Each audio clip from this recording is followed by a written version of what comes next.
Bonjour à toutes et à tous. Je suis Ronnie. Beaucoup maintenant me connaissent quand même dans ces webinaires. Et donc avec Adrien, nous sommes très heureux de vous accueillir aujourd'hui pour ce nouveau webinaire consacré à Timio et au STEM. Avant de démarrer, quelques petits rappels importants et bon, on les répète donc d'un webinaire à un autre. Ce webinaire est enregistré, donc la vidéo sera disponible prochainement sur YouTube et nos réseaux sociaux. Nous vous invitons donc à la partager autour de vous. Tout au long de ce webinaire, vous pouvez donc poser vos questions par écrit. On tâchera d'y répondre au fur et à mesure et vous aurez l'occasion d'échanger directement avec nos speakers, donc d'ici une quarantaine de minutes lors de la session questions-réponses. Voilà.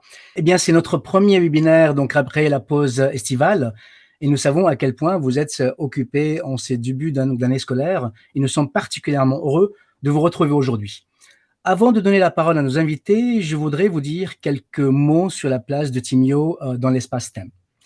Comme vous le savez, et depuis sa création, Timio a été pensé comme un outil accessible et polyvalent, capable de rendre les sciences et les technologies concrètes pour les élèves. Il ne s'agit pas simplement d'un robot, mais d'un support pour expérimenter, explorer, collaborer et développer des compétences transversales. Eh bien, que ce soit pour initier donc les plus jeunes à la logique et la programmation, pour relier plusieurs disciplines autour des projets communs ou encore pour accompagner des expériences scientifiques créées par les élèves eux-mêmes, Timio joue un rôle de passerelle entre la théorie et la pratique, entre la curiosité et la créativité.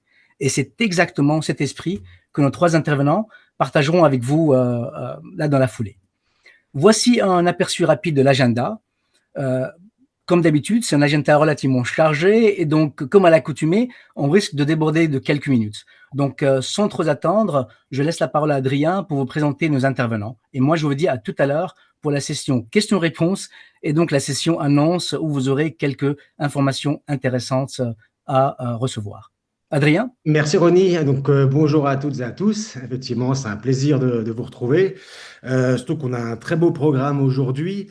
Donc, on va tout d'abord avoir le plaisir d'écouter Florent Lebouris, qui est professeur de sciences de l'ingénieur et président de l'UPTSI.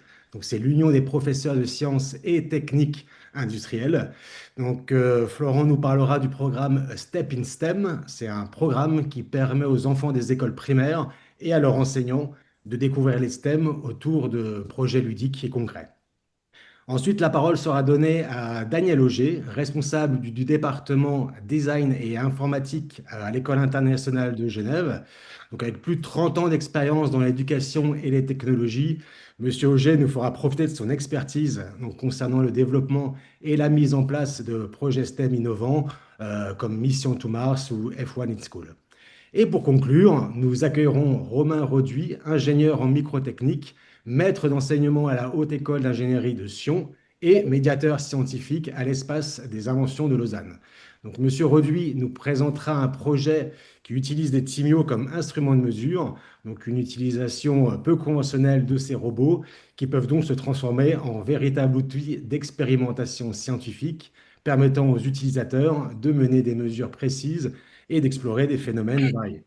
Donc, c'est un programme très intéressant qui nous attend et donc je cède sans plus attendre la parole à Florent. Eh ben, merci Adrien. Du coup, je vais profiter pour partager la diapo. Hop, hein. Est-ce que c'est bon pour tout le monde? C'est nickel. Eh ben, c'est parti. Alors, donc Florent Lebouris, effectivement, donc enseignant à la base en classe préparatoire grandes écoles en France, au lycée de Cachan, et aussi président donc de l'UPSTI, l'Union des professeurs de sciences et techniques industrielles. Je vais vous faire une présentation brève de l'UPSTI, nos actions, qu'est-ce que l'on fait, et en particulier de A Step in STEM, le programme qu'on a mis en place depuis maintenant 4 ans pour répondre à un besoin des enseignants en école élémentaire. Alors, l'UPSTI, donc l'Union des professeurs de sciences et techniques industrielles, c'est une association qui regroupe l'ensemble des enseignants de sciences de l'ingénieur en classe préparatoire et au lycée général et technologique. Vous allez me dire, c'est totalement éloigné des classes élémentaires, mais pourtant, on s'y est rapproché depuis quelques années pour pouvoir proposer nos services, entre guillemets, gratuitement, hein, pour promouvoir la science et la technologie. Donc, ça fait 44 ans que nous travaillons sur la promotion des sciences et de la technologie à différentes strates du système éducatif français. Nous avons donc un réseau d'à peu près 1000 partenaires en France, hein, répartis sur 280 lycées et on est en contact avec à peu près 40 000 étudiants par an. Vous voyez sur la figure, hein, donc sur cette cartographie, nous avons des correspondants locaux pour l'ensemble de nos actions que nous faisons tout au long de l'année, ce qui va être important pour la suite de la présentation pour comprendre comment on s'est déployé pour le programme STEP in STEM. Et nous sommes référence française en promotion des sciences d'ingénieurs, de l'informatique et des STEM au niveau donc de l'Union européenne, au niveau de l'UE STEM Coalition, un regroupement de pays européens qui ont travaillé pendant 4 années sur le développement des STEM à un niveau européen. Voilà. On est un réseau qui centralise et développe des formations, des supports pédagogiques, un certain nombre d'outils pour les enseignants qu'on met à disposition sur notre site internet et on est structure représentative de l'enseignement supérieur et de la recherche. Ça, c'est pour la partie politique. Alors, nos actions, elles sont organisées sur 3 piliers. Le pilier qui est plutôt orienté sur la jeunesse, où on met en place des actions pendant l'année pour la jeunesse. Donc, Step in STEM, qui est un programme qui commence en école maternelle et élémentaire. Les Olympiades de sciences de l'ingénieur, plutôt un programme destiné aux lycéens. Et l'événement qu'on appelle FIRST, qui est un événement qui permet de sensibiliser les jeunes femmes aux métiers scientifiques et technologiques, qui est organisé dans les collèges et les lycées. Voilà. Puis après, on a 2 autres piliers que je ne développerai pas forcément, mais qui sont sur l'éducation et sur la collaboration internationale.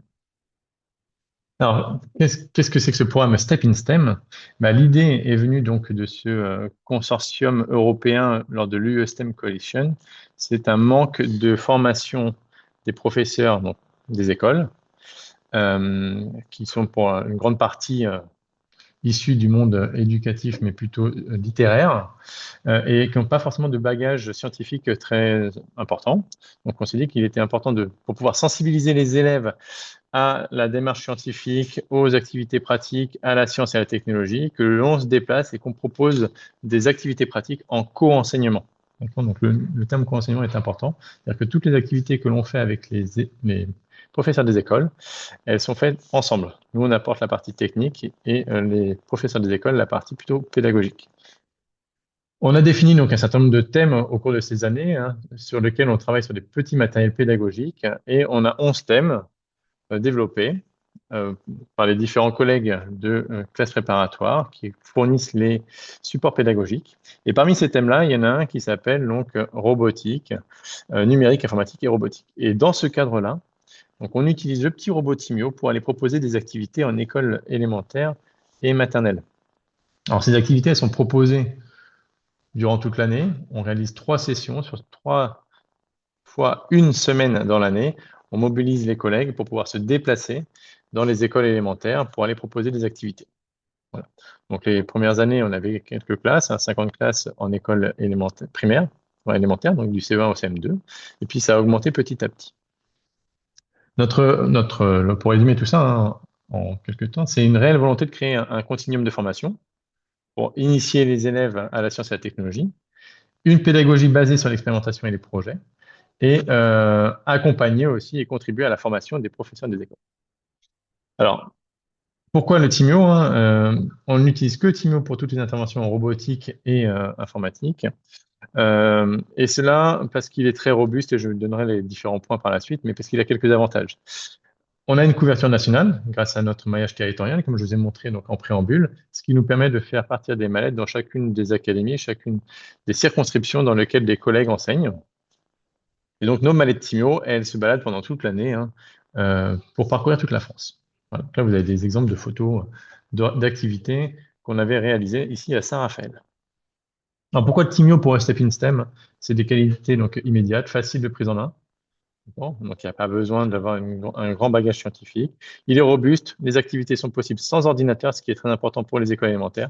On peut les déplacer facilement et on a une installation rapide dans les écoles et efficace.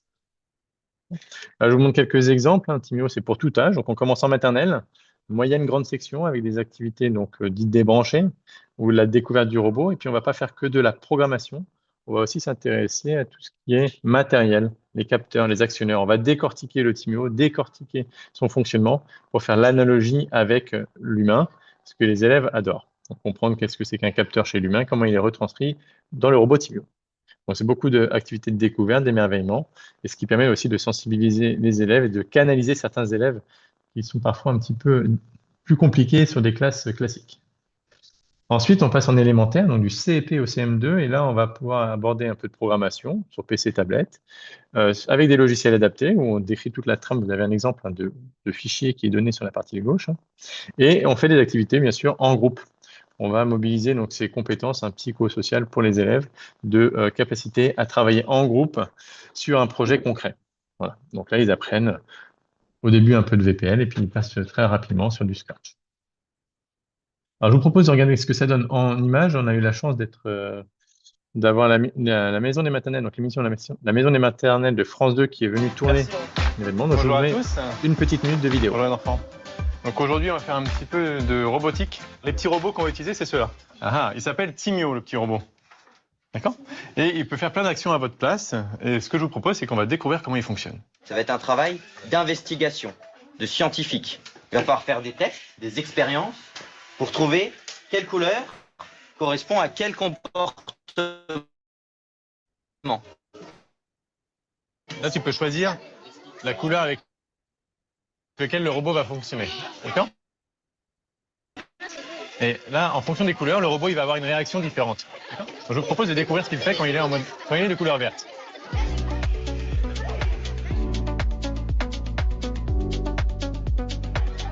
Qu'est-ce qu'il va faire le robot quand il est serein? Il suit la main, exactement. Exactement. Il va éviter les obstacles. Rouge c'est peureux, rouge c'est peureux. Ah, il va essayer de les éviter.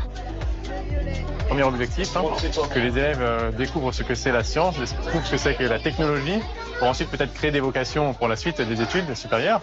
Et deuxième objectif, de démystifier pour les maîtresses le monde de la technologie et de la science. Maintenant, on était donc un certain nombre de collègues, tous enseignants en classe préparatoire, ce qui est très important. Et donc, on a cette vocation de transmettre et de former les professeurs des écoles, mais aussi pour la robotique et la technologie. Hop. Alors, après, une fois qu'on a fait toutes ces activités dans l'année, donc on a collaboré avec les enseignants et les enseignantes, et ben, on leur propose à la fin de l'année donc un travail collaboratif, c'est ce qu'on appelait ici Timio en groupe XXL, organisé cette année donc à l'école d'ingénieurs des arts et métiers à Paris en juin 2025, où on va inviter tous les élèves qui ont participé au programme Step in STEM dans l'année, donc ici à l'Académie de Paris, à venir faire une remédiation en groupe, tous ensemble. Donc, vous voyez, là, c'est 2 fois 100 élèves, 100 élèves le matin, 100 élèves l'après-midi, encadrés par des profs de classe préparatoire. Et on va leur proposer un challenge. Ici, il y avait un petit challenge sur la description d'un parcours. Et au fur et à mesure de la journée, on va venir construire ou co-construire ensemble, avec les écoles ici maternelles, un grand parcours pour pouvoir parcourir la ville de Paris. Voilà, toujours avec le petit suivi de ligne et un peu de programmation. L'après-midi, on passe sur plutôt des élémentaires et là, on met un atelier de programmation pour les robots dans Paris, donc avec, pareil, une centaine d'élèves et travailler en binôme sur le Timio, sa programmation et qu'on puisse réaliser les mêmes activités qu'on avait fait avec les élèves le matin, mais cette fois-ci de façon programmée. Voilà. Une fois que tout ça est réalisé, donc le Timio parcourt Paris pour découvrir tous ces monuments et on pourrait ajouter d'autres cas d'usage, bien entendu. Et voilà, pour moi, j'ai fini en 9 minutes 40. Ronnie, s'il y a des questions, je suis prêt à y répondre. Merci beaucoup, Florent. Nous allons en fait laisser les questions justement dans la section, pour la section Voilà. questions-réponses. Et voilà, donc je propose de passer. Merci beaucoup pour cette présentation. Merci beaucoup pour tout ce travail qui a été fait donc autour de Step in STEM. Et je vous propose peut-être sans trop tarder de passer à Daniel. Oui, vous m'entendez bien? C'est parfait. Parfaitement bien, Daniel. Parfait, OK. Bonjour, Daniel Auger de La Châtaigneraie à l'École Int à Founet. Je vous propose une présentation qui est une partie d'un atelier d'une demi-journée que nous avons donné au Bhoutan cet été dans le cadre du SACEP, South Asia Science and Engineering Program. C'est un atelier qu'on appelle le Mars Rover Driver's License Workshop. Donc, l'idée, c'est que les participants, des professeurs, apprennent à conduire le Timio comme s'il était sur Mars. Donc, C'était un atelier qu'on a organisé en coordination avec le CERN à travers leur fondation LifeLab. Ils font beaucoup de travail en Asie. C'était commandité par le gouvernement suisse et l'organisation SwissNext, et aussi le centre de recherche et d'éducation du roi du Bhoutan. Donc, on a formé, on voit le groupe en bas à gauche, on a formé presque 100 profs de l'Inde, le Népal, le Bhoutan, la Mongolie et un peu partout dans l'Asie du Sud. L'idée de l'atelier, c'était de parler un peu des problèmes qu'on a à mettre en place des projets STEM, mais dans le curriculum de la classe, qui nous permettent d'enseigner nos matières, mais en faisant un projet. Donc, quand on veut monter des projets, il y a toujours des obstacles. Un, avoir l'équipement, l'espace et l'argent pour tout acheter, qu'est-ce qu'on a besoin. Mais le plus gros obstacle, c'est vraiment le temps. Parce que les profs ont un gros cahier qui doivent couvrir de A à Z un contenu de cours, et enlever 2, 3, 4 cours ou plus, c'est vraiment un problème. Donc, vraiment, le premier travail, c'est de trouver des départements, des sujets, des matières qui veulent travailler avec toi. Moi, c'est facile dans ma matière. Je n'ai pas autant un curriculum fixe, donc je peux fixer qu'est-ce que je veux faire. Donc, je choisis des choses modernes, intéressantes et motivantes pour les élèves. Et après ça, je dois trouver les liens avec les sciences et les maths pour les impliquer. Donc, je dois connaître la matière pour être capable de trouver comment est-ce qu'on peut intégrer. Donc, c'est ça vraiment le plus gros travail, c'est de trouver les aptitudes, le contenu qui convient. Qu'est-ce qui est enseigné? L'exemple ici, c'est en 9e année. Donc, il fallait que je trouve qu'est-ce qui est enseigné en maths et en sciences en 9e pour l'intégrer avec le TIMIO dans notre projet Mission to Mars. Et ça doit être naturel. Sinon, si c'est quelque chose qui est vraiment forcé, les élèves le voient à travers et ça ne fonctionne pas. Donc, projet qu'on a développé avec le PFL, quand le TIMIO est sorti il y a presque 15 ans, je crois, 13 ans, professeur Mondata nous a approchés et dit « On a un robot, qu'est-ce qu'on peut faire avec ?» Et ça a pris une année et on a développé Mission to Mars, qui est devenu du côté de l'EPFL et Mobcia le R2T2.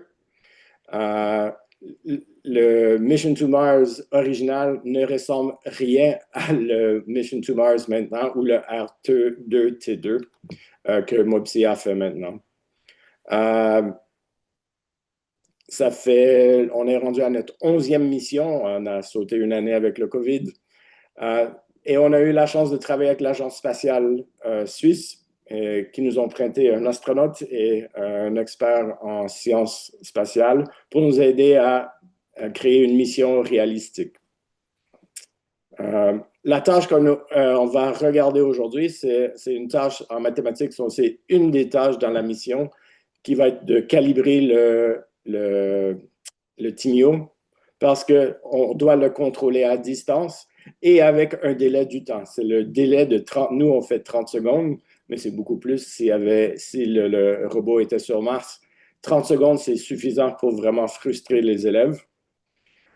Donc, la première tâche pour les élèves, c'est de savoir comment est-ce qu'on peut contrôler à distance, savoir les vitesses et programmer le robot pour aller des distances connues pour éviter d'avoir des problèmes sur Mars. Donc, voilà notre station spatiale. Il fait 5 mètres par 5 mètres. Et on voit, il y a les sauts gris, c'est la capsule d'atterrissage sur Mars. Donc, les robots doivent sortir de la capsule et après ça, naviguer à l'intérieur de la station, éviter tous les obstacles. Et après ça, avoir des tâches pour mettre des choses en place et arriver au milieu, au beau réacteur pour découvrir s'il fonctionne bien. Donc, on connaît bien le TIMIO. On a été chanceux de travailler avec Claude Nicolier, Je vais juste jouer. C'est lui qui fait. Claude Nicollier, c'est l'astronaute suisse. Il travaille encore à l'EPFL de temps en temps. Et il a eu la gentillesse d'enregistrer un message d'envoi pour nos ingénieurs en informatique. Et on l'utilise à chaque année.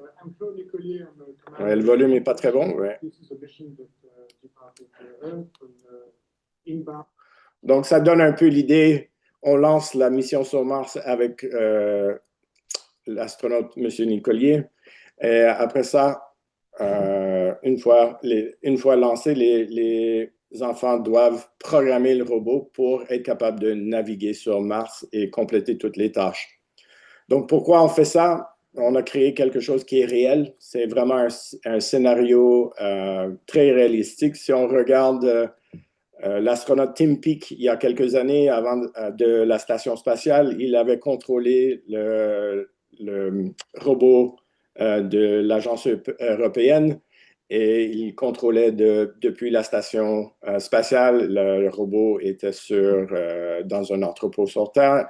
Et donc, il a rencontré tous les problèmes que les élèves vont rencontrer, les problèmes de connexion, les problèmes vidéo, programmation et de navigation.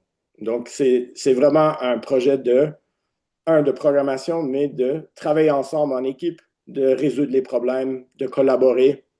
Et c'est difficile, on leur dit, c'est difficile, ça doit être difficile. Aller à l'espace, c'est très difficile. Donc, on leur dit, ça va être une montagne russe. Donc, voilà un de nos robots sur la station qui rentre dans la station, évite les cailloux. Okay. Et je vais terminer juste avec parlant un peu de notre activité en mathématiques. Avant la mission sur Mars, donc la mission, c'est une journée complète, mais avant, on doit connaître le robot qui navigue sur Mars. Donc, on doit apprendre à conduire le robot. Donc, c'est un exercice de mathématiques. Donc, vous avez accès à la présentation. Vous pouvez aller voir la feuille de travail et toutes les instructions qu'on donne. Mais c'est un projet de calcul de temps, distance et éventuellement la vitesse. Donc, on veut être capable de calculer soit une distance, soit un temps, soit une vitesse nécessaire pour aller X distance. Donc, c'est un travail de créer des équations. Donc, si on regarde les concepts mathématiques qui sont enseignés, c'est les graphiques temps et distance. On travaille avec des équations linéaires et créer et résoudre et manipuler l'équation. Évidemment, des coordonnées. Et on doit travailler en base 60 des fois parce qu'on travaille en secondes et en minutes. On travaille aussi en proportion parce qu'on doit calculer les distances sur Mars. Donc, on a une carte avec des échelles. Ils doivent trouver l'échelle et tout ça, donc mesurer avec le robot. Évidemment, la précision. Et probablement le plus gros défi, c'est que surtout pour les meilleurs élèves, c'est ben monsieur, mon équation, elle est parfaite, mais quand je le fais sur Mars, il manque 2 cm ou 10 cm. Et on répète souvent, oui, mathématiquement, l'appliquer ou théoriquement, la mathématique, c'est parfait, mais en vie réelle et en génie, c'est vraiment pas exactement parfait. Il y a trop d'aléatoires. Donc, si on est à 10 cm sur Mars, c'est parfait. Donc, juste comprendre ce concept-là pour les élèves, c'est vraiment le plus gros élément qu'ils apprennent vraiment. Donc, voilà, c'est un peu l'expérience qu'ils font, c'est de faire rouler le Timio, enregistrer les temps, faire un graphique et créer une équation. Et après ça, une feuille de calcul pour rapidement calculer les distances et les temps. Donc, on voit ici la journée de mission sur Mars. On voit la carte en bas où ils sont en train de travailler et faire leurs calculs et mesurer.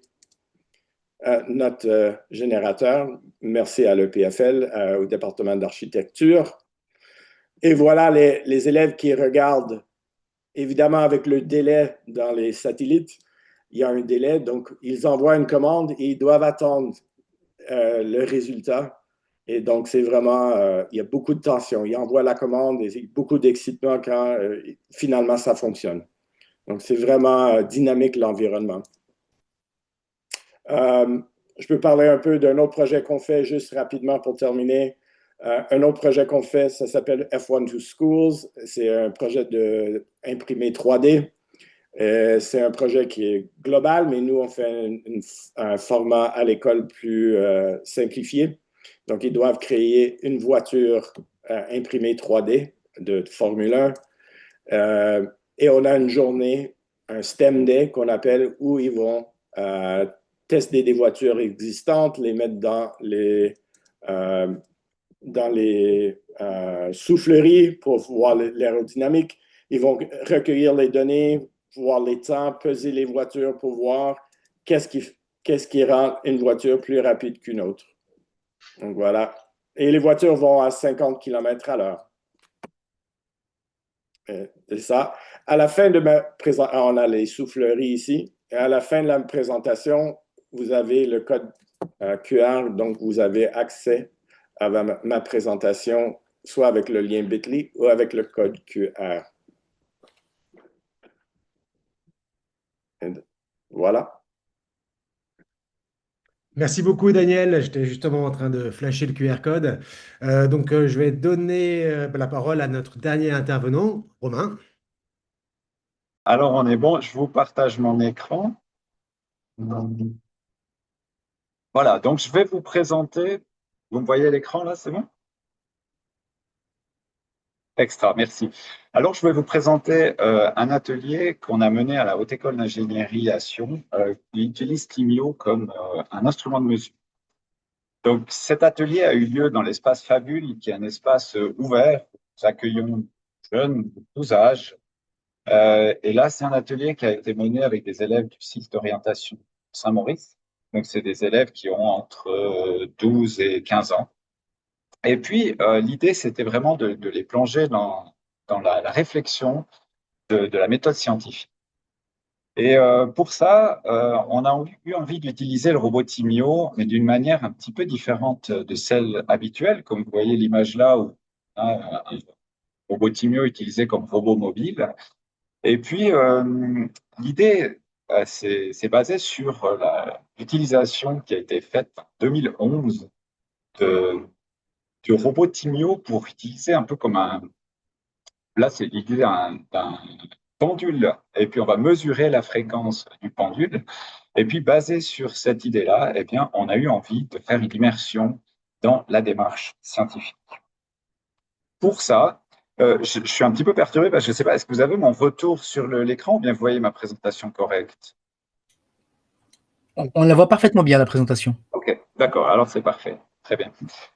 Donc, pour faire ce travail un petit peu de scientifique, on va un petit peu là traverser cet atelier de manière chronologique comme on l'a fait avec les élèves. Donc, on a d'abord présenté l'outil. Et puis, l'outil, le robot Timio, ben, les élèves l'ont eu dans la main. Et l'outil de programmation, eh bien, c'est ce qu'on va voir ici, c'est qu'on a utilisé dans la Timio Suite le programme Azeba. Et puis, avec Azeba, eh bien, il y a la possibilité, alors soit de taper du code, mais là, on n'est pas allé dans quelque chose d'aussi compliqué que ça. On a utilisé la fenêtre qui est en haut à gauche, qui monitore en temps réel les variables mesurées par le robot Timio. Donc, si on coche bien cette case synchronisée, on peut par exemple avoir accès à l'accéléromètre. Alors, si je trace la variable de l'accéléromètre, eh bien, on voit mon robot Timio avec la variable orange qui est plus haute que les autres parce que le robot est à l'horizontale. Si je place le robot sur le côté, c'est un autre capteur, enfin, les valeurs sont modifiées et ainsi de suite. Ou si par exemple le robot est secoué de haut en bas, ben, c'est la variable orange qui va réagir. Donc, en leur montrant ça, on a aussi accès, l'une des utilisations qu'on a faites, c'est avec les valeurs de capteurs de proximité horizontaux. Et là, si on trace la variable, eh bien, on peut voir comment Timio réagit quand j'approche ma main. On voit qu'il y a des courbes qui bougent. Vous allez voir pourquoi plus tard, c'est intéressant cette valeur. Donc ça, c'est la présentation de l'outil. Les élèves ont petit peu découvert quelque chose qu'ils ne connaissaient pas. Et puis ensuite, on leur a dit, maintenant que vous connaissez l'outil, vous allez devoir imaginer une expérience où on va utiliser ces différents capteurs. On leur a évidemment donné quelques pistes, mais le travail de réflexion a été fait par les élèves. Et les propositions qui sont venues, c'était par exemple de mesurer la vitesse du robot lorsqu'il se rapproche d'un mur. Une autre proposition a été de mesurer la vitesse du gourde qui roule latéralement face au robot, ou alors un robot qui est suspendu par une ficelle à une certaine hauteur du sol pour reprendre l'expérience de 2011 de mesurer la fréquence d'un pendule. Les élèves ensuite ont dû faire la mesure pour de vrai, comme je vous l'ai montré tout à l'heure. Et puis là, on ressort avec des graphes qui sont tout d'un coup un peu compliqués parce qu'on doit laisser un certain temps. Et puis, à partir de là, alors voir un graphique sur Azeba Studio comme on l'a fait tout à l'heure, c'est une chose, mais il y a tout le travail de traitement des données. Et c'est quelque chose qui est super important dans les sciences techniques et puis qui apparaît très peu. On n'en parle pas souvent parce que c'est pas très sexy. Et là, les élèves se sont retrouvés avec tout d'un coup des grands tableaux de données comme celui-là. Par exemple, ça c'est l'exemple du pendule. Là, on voit des passages à 0 et puis on voit sinon des chiffres entre les deux.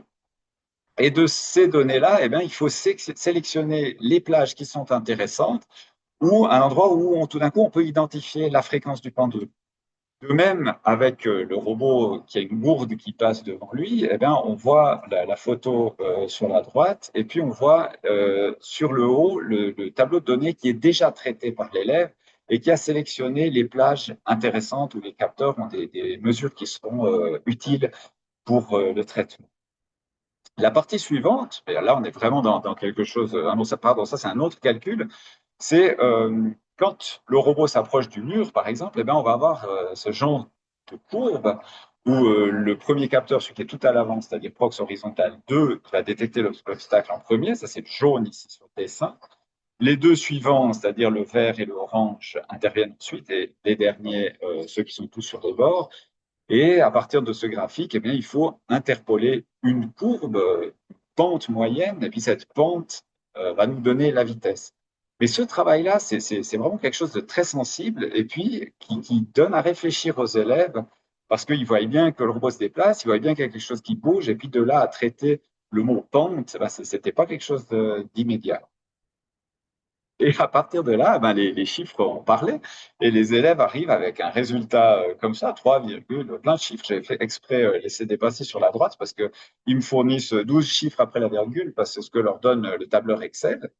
Et puis je leur dis, oui, c'est bien joli, on va dire environ 3. On va un petit peu arrondir tout ça. Et puis 3 quoi au juste? Et là, les élèves réfléchissent. Alors, en horizontal, on a un timestamp sur l'abscisse, on a un timestamp qui est en millisecondes. Donc, il y a des secondes quelque part. Mais l'ordonnée, donc l'axe vertical, en fait, c'est des valeurs qui n'ont pas un sens physique immédiat parce que c'est la valeur du capteur qui est une mesure de réflexion lumineuse. Et tant que le capteur n'est pas calibré, ce qui n'a pas du tout été fait par les élèves sur ce robot, on ne sait pas. Donc là aussi, on a quelque chose de très intéressant. On dit, c'est 3 quelque chose par seconde, mais on ne sait pas quoi. Et le seul moyen de savoir si le résultat était consistant, c'était de comparer les différents groupes entre eux pour voir s'ils arrivaient à peu près aux mêmes valeurs. Dans le cas de la gourde qui se déplace devant le capteur, là, on a pu avoir une vraie valeur parce que l'élève a pensé à mesurer la distance entre les capteurs et dit, il y a 2,5 cm entre chaque capteur, je sais combien de temps on met pour passer devant les différents capteurs, on arrive à 10 cm par seconde, est-ce que c'est plausible ou pas? Là, il y a eu une discussion aussi sur l'ordre de grandeur. Et là aussi, l'élève a quelque chose de très intéressant, c'est qu'avec ces courbes qu'on voit sur la droite, qu'on avait déjà vu précédemment, il a utilisé 2 manières pour savoir, pour essayer de mesurer la vitesse. Vous voyez sur le haut à gauche, le parcours de la gourde au plus haut. Donc, est-ce que je prends le maximum de la courbe pour faire la différence de temps, ou bien est-ce que je prends au moment où le capteur commence à découvrir la gourde? Et là aussi, on est vraiment dans le concret de la démarche scientifique parce qu'on doit identifier, faire des hypothèses et puis voir à quel moment je choisis quelle variable. Pour le cas du pendule, c'était très intéressant aussi de voir qu'on a, moi j'ai fait l'erreur également, donc les élèves se sont trompés parce qu'ils ont pris comme période les différents passages par 0, Et en fait, dans un pendule, eh ben, c'est la demi-période, les passages par zéro. Donc, on arrivait avec une valeur qui n'était pas crédible. Et puis, ben, ça permet de mettre en évidence le fait qu'on se trompe des fois et que quand on fait l'analyse à la fin, on se rend compte de notre erreur. Et là, très intéressant, on a utilisé cette équation pour retrouver la valeur de G, donc l'accélération terrestre, qui normalement doit être autour de 9,81. Et puis là, la valeur qui a été trouvée est tout à fait crédible, à 10,53 environ. Donc là, on arrive à retrouver des grandeurs physiques avec quelque chose d'aussi simple que Timmy. Et dans les prolongements, alors ça, c'était une proposition que je leur ai mise dans les pattes, mais aucun groupe ne s'en est saisi. Je me dis peut-être qu'on va le réutiliser prochainement. C'est de lancer Timio en l'air. Et quand Timio est en l'air, bah, c'est ce qu'on a vu tout à l'heure avec Mars, hein, Timio est en apesanteur. Être en apesanteur, ça veut dire quoi? Ça veut dire que tous les capteurs d'accélération tombent très bas. Là, vous voyez, on a 0, 1, 2. On a un certain temps pendant lequel, soit pendant la montée du robot, soit pendant la descente, les capteurs d'accélération mesurent des valeurs très très faibles. Et on peut donc, à partir de là, évaluer un temps de vol. Vous voyez la colonne F sur la droite. Et grâce à ce temps de vol, eh bien, on peut calculer la hauteur du saut, sachant qu'il met à peu près le même temps pour monter que pour descendre.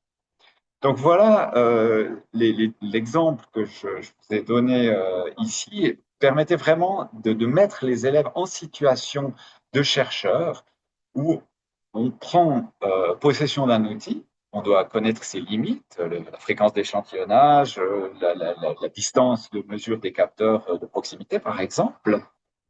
À partir de là, on se dit, OK, avec cet outil, je vais pouvoir faire cette expérience. On ne peut pas mesurer n'importe quoi avec Timio.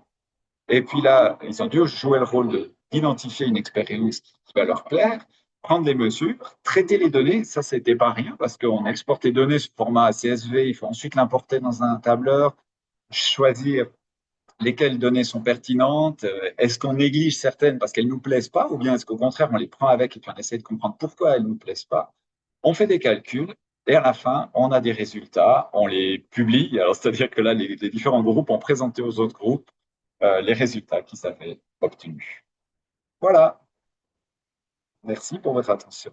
Mais merci beaucoup, Romain. On a vraiment eu de la chance aujourd'hui, hein, trois très beaux projets, STEM, trois très beaux projets avec Timio. Ronnie, est-ce que tu veux que je te laisse la main pour lancer la session de questions-réponses? Très bien, parfait. Écoute, voilà, donc merci, vraiment grand merci à ces trois différentes parties bien distinctes des expériences Timio. Et est-ce que vous avez déjà des questions précises?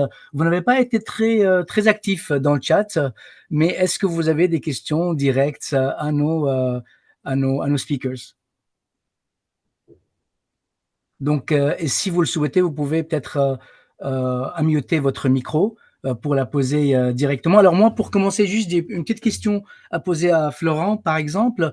Vous avez parlé donc de ce projet Step in STEM, Florent. Est-ce qu'il est ouvert à toutes les écoles et potentiellement, quelle est un peu la procédure pour que les écoles puissent participer en fait dans ces projets-là? Ah bah merci Ronnie, c'est exactement ce que j'ai pas eu le temps de développer dans ma présentation et j'ai vu ça après. Alors il est ouvert à toutes les écoles, ça c'est sûr. Alors pour les écoles françaises, on peut aller sur la plateforme Adage, qui est la plateforme du ministère développée par la DGESCO, qui recense l'ensemble des projets artistiques, culturels et techniques en France. Et donc dans cette plateforme-là, on est référencé. On va être référencé en fait plutôt la semaine prochaine, mais voilà, on va être référencé. C'est le projet de la semaine prochaine. Et sinon, on peut directement nous contacter via le site internet, notre site internet sur la page de Step in STEM, dans laquelle on a un formulaire de questions si on veut une intervention, si un collègue, un enseignant veut une intervention dans sa classe. Voilà. Super, merci beaucoup Florent. Alors on a une question de Ultratech, désolé, j'ai le terme Ultratech qui s'affiche, mais juste avant de la poser, en fait, nous allons donc vous partager l'ensemble de ces présentations, mais également les emails de nos intervenants, et vous aurez l'occasion de les contacter en direct. Et nous allons aussi chercher donc à retrouver en fait tous les liens de tout ce qui a été présenté et donc dit, notamment par exemple le lien de l'adage, c'est ça Florent? C'est ça. Et pour s'assurer que vous ayez tous les éléments pour pour travailler donc en collaboration efficace par rapport à ce qui a été dit aujourd'hui. Voilà, je laisse la parole donc à Ultratech.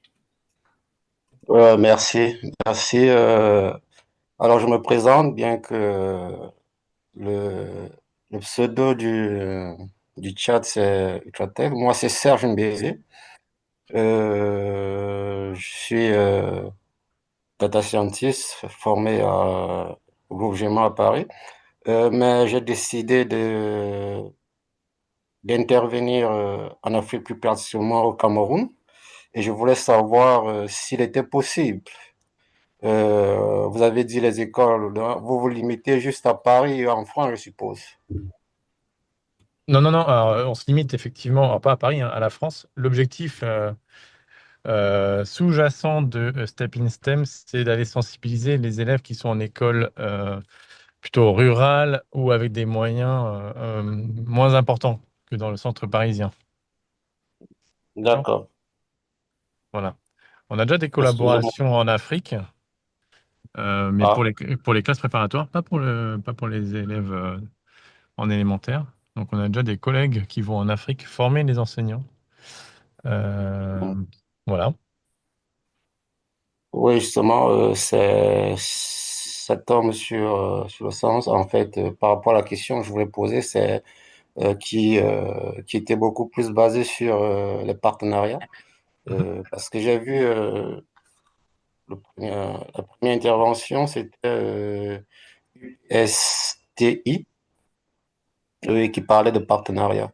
Alors, je voulais Oui. savoir s'il était possible de faire des partenariats avec des, des startups, si je peux dire, parce que là, en ce qui me concerne, c'est une startup en Afrique. Ah, excusez-moi, ça a coupé un tout petit peu. Je suis désolé, j'ai pas entendu bien la question. Oui, je voulais savoir s'il était possible d'avoir des partenariats avec les différents intervenants, Roteco, UPSTI, Live Lab Foundation, Tout est avec des startups discutable. en Afrique. Tout est C'est discutable. discutable. Oui, bien D'accord. entendu. Alors, je me permets, de toute manière, on enverra les informations de Ah, contact à la fin de ce webinaire voilà. et on pourra échanger avec ceux qui sont, voilà, Jean-Pierre, Intéressé. voilà, ceux qui sont intéressés, on pourra échanger par mail après ce webinaire. Il y avait une autre Ouais. main levée, Manu Cornet. Manu? Oui, D'accord, merci. bonjour, bonjour à tous et merci pour ces excellentes présentations. Donc, je m'appelle Manuel Cornali et je suis enseignant primaire en école européenne à Bruxelles. Je suis français détaché pour travailler là-bas. Et je suis aussi coordinateur numérique dans l'école. Et donc, j'avais une question par rapport à Florent. Donc, j'imagine qu'il n'y a pas d'intervention en Belgique. Oui. Oui, oui, pour l'instant, il n'y a pas Alors, d'intervention en Belgique. Oui, oui. ouais, mais bon, moi j'enseigne déjà avec Timio, mais en fait je suis plutôt à la recherche d'idées, de nouvelles idées, de nouveaux projets pour améliorer, pour m'enrichir par rapport à ça. Et je voulais savoir si vos séances, est-ce que vous les partagez autrement, le fond des séances? Et ma deuxième question, c'est est-ce qu'il est possible de rejoindre l'événement que vous faites à Paris, là, qui a l'air assez intéressant hein, par rapport au moins en Alors, tant qu'observateur alors, du coup, nous, on est vraiment une association où on veut la diffusion large. Donc, tout est accessible sur notre site internet. En tout cas, on a une partie privée du site pour les adhérents dans lequel ils ont des ressources, mais pour Step in STEM, j'ai décidé que tout devait être accessible depuis le site, puisque n'importe quel institut, professeur des écoles, pouvait avoir accès. Ça, Ouais, c'était ok. important, ça, c'est quelque chose d'important. Euh, Travailler ensemble sur des propositions d'utilisation des cas d'usage de Timio, des ressources, etc. Il n'y a aucun problème. Et dans ce cas-là, moi, on en discute après ensemble. Et je vous mets en contact avec ils sont trois hein, collègues au sein du conseil à travailler sur Step in STEM. Donc, pas de problème. Et venir aux événements, là c'est pareil, c'est ouvert. Donc, l'année dernière, on a eu le plaisir d'avoir Mopsia qui est venu, mais c'est totalement ouvert. D'accord. D'accord. Bah, Ouais. écoutez, merci beaucoup. Juste prévenir un petit peu en avance si jamais tout dépend de l'école dans laquelle on est, mais voilà, c'est tout. Oui, bien sûr, évidemment. Bah, C'est tout. je verrai vos coordonnées. Je pense que ce sera dans le lien, dans le chat, non?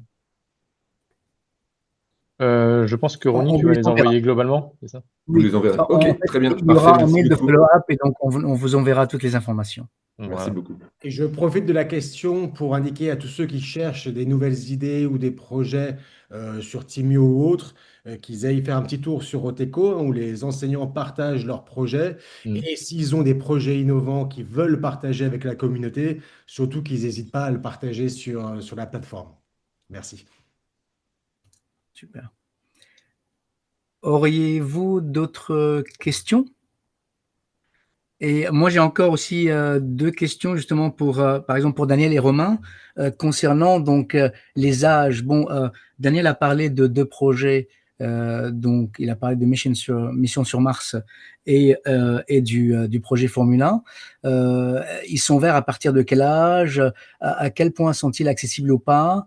Et est-ce que vous êtes prêts aussi à partager, on va dire, l'ensemble des outils qui ont été préparés pour la finalisation de ces projets? Ouais, la plupart de nos projets STEM, c'est dans notre école, qu'est-ce qu'on appelle le middle school intermédiaire, donc c'est de 12 à 14 ans, plus ou moins. Donc, qu'est-ce qui est 7, 8, 9 pour nous. Et on a une progression de projets. Donc, on commence chaque année, il y a un projet de design, il y a un projet de programmation robotique et un projet de 3D, d'imprimé 3D. Donc, un des projets que je n'ai pas parlé, c'était les bateaux. On fait avec les plus jeunes, créer des bateaux, essayer de voir combien de cargo, est-ce qu'on peut optimiser la forme pour porter plus de cargo et des choses comme ça. Donc, vraiment, c'est une progression sur 3 années au niveau intermédiaire. D'accord. Mais est-ce qu'ils sont disponibles, par exemple, si des profs vous contactent, est-ce que vous seriez prêt à partager un maximum d'informations pour qu'ils puissent eux-mêmes les réaliser par la suite? J'ai déjà partagé avec c'est quoi l'école de formation de profs à Lausanne, l'HEP, je crois. Oui. Et donc, ouais, on est toujours prêt à aider s'il y a quelqu'un qui veut savoir qu'est-ce qu'on fait, comment on le fait, les ressources. En général en anglais, mais... Oui, très bien. Mais bon, maintenant, avec les outils que nous avons, il est très facile de les traduire en français. Très bien, merci beaucoup Daniel.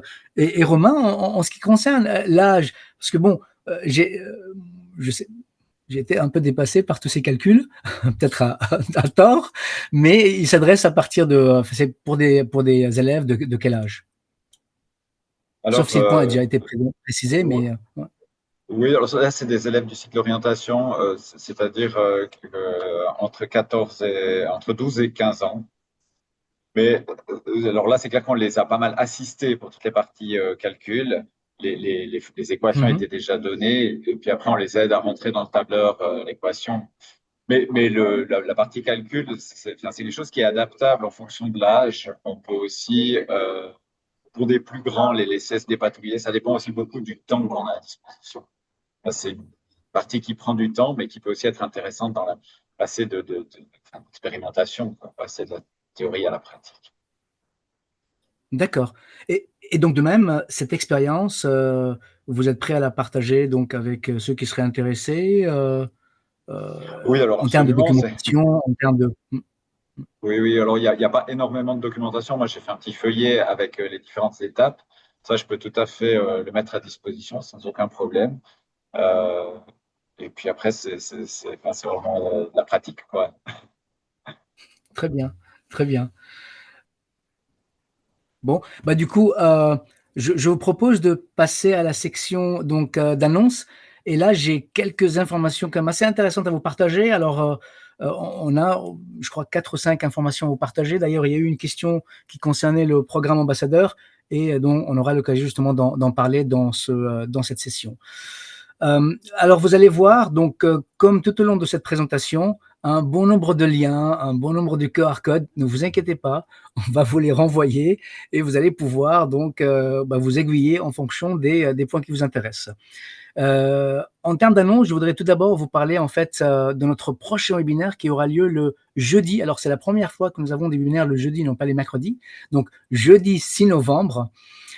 Et donc ce webinaire en fait sera co-animé avec notre partenaire UTech et il abordera donc il mettra en lumière en fait Timio Care, une nouvelle solution qui a été développée par eux pour soutenir les interactions sociales et explorer la motricité chez les enfants adultes, les enfants pardon, et les adultes donc aux besoins spécifiques. C'est vraiment un projet très intéressant.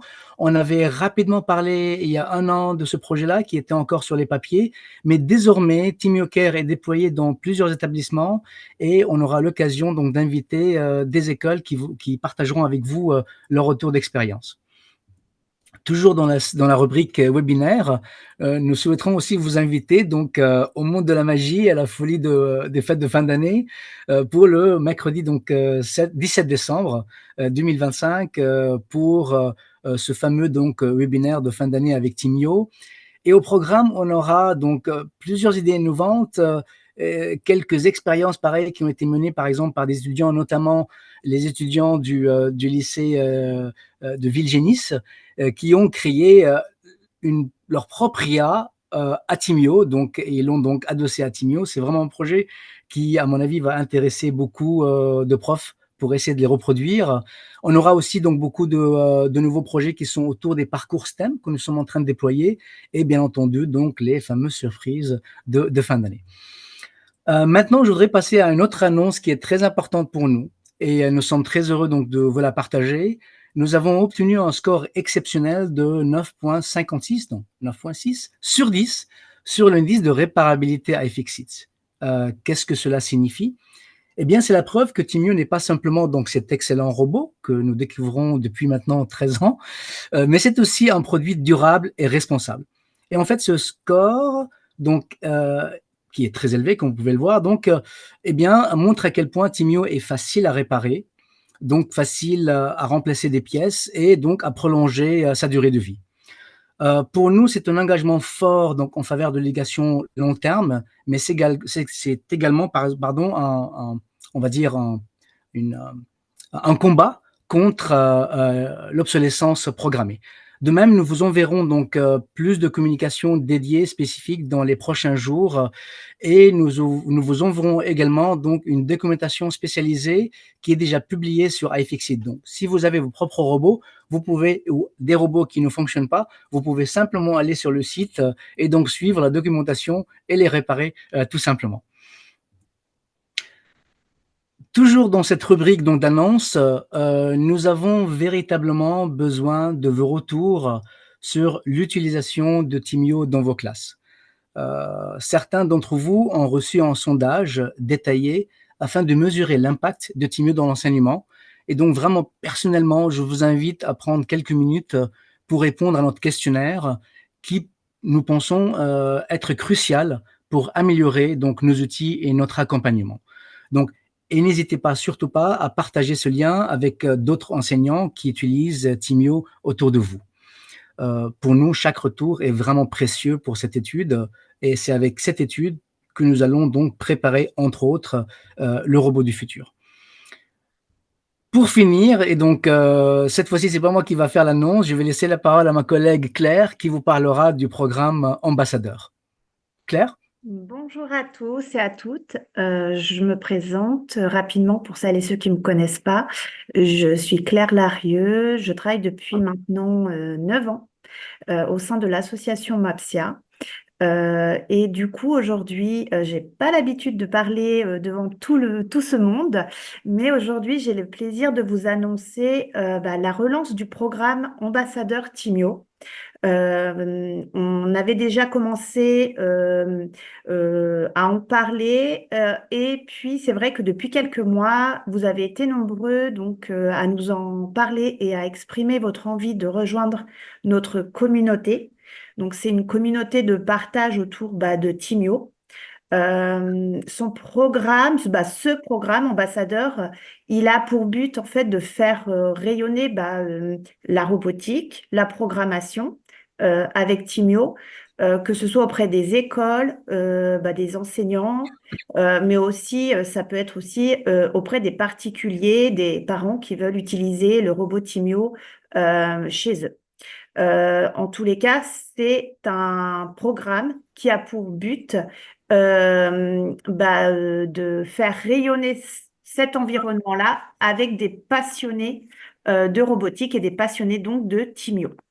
Dans les prochaines semaines, on reviendra vers vous. Pour certains, ils ont rempli un formulaire. Pour d'autres, il y aura un QR code à la fin donc, de ce webinaire où vous pourrez remplir ce mini-formulaire et vous inscrire pour les personnes qui sont intéressées en fait à participer et à devenir ambassadeur Timio. On vous détaillera les missions de ce programme et puis on confirmera votre engagement. Concrètement, ce programme, on cherche des ambassadeurs passionnés, des amoureux de la robotique, mais des amoureux surtout de Timio, prêts du coup à s'embarquer avec nous dans cette belle aventure, on l'espère, et à contribuer du coup à la démocratisation du numérique éducatif. Donc, pour conclure tout ce petit... toute cette petite discussion que je vous ai faite. Je vous remercie très sincèrement pour votre présence parce que du coup, si on est tous ici aujourd'hui, c'est aussi la plupart grâce à vous, grâce à votre passion qui est la robotique et à votre passion sur Timio, à votre fidélité. Donc, j'espère en tous les cas qu'on aura beaucoup d'ambassadeurs dans tous les pays du monde.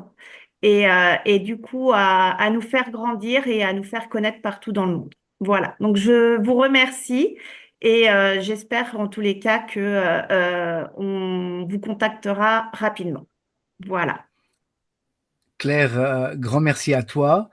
Et voilà, donc d'ailleurs, on peut voir en fait le QR code pour répondre au mini questionnaire et donc exprimer son intérêt. Alors juste des 2-3 questions qui ont été posées entre-temps pendant ta présentation, donc Claire. Du coup, il y a le QR code pour le next step. Monia, donc on vous invite à répondre à ce questionnaire et on vous contactera par la suite. Concernant donc ICE Osturk et la réparation des Timio. Alors, vous êtes bien entendu bienvenue pour venir chez nous, mais je pense que Claire vous enverra aussi les contacts et donc l'adresse spécifique là où il faut envoyer les robots pour être examinés et réparés, bien entendu. Oui. Voilà, je pense avoir répondu aux différentes petites questions qui apparaissent encore dans le chat. Du coup, nous arrivons à la fin de ce webinaire. Donc, un grand merci à vous et à tous et à toutes de votre présence et de votre intérêt. J'aurais dû dire à toutes et à tous, pardon. Et merci également à nos intervenants donc pour leur partage très inspirant. Moi, de mon côté, je vous donne rendez-vous les 6 novembre et 17 décembre pour nos prochaines aventures et donc nos prochains webinaires. On va rester encore quelques minutes entre nous dans le chat. Donc, si vous avez encore des questions, n'hésitez pas. On va rester encore 5 minutes. Voilà. Donc, merci encore. On vous souhaite une excellente journée et à très bientôt.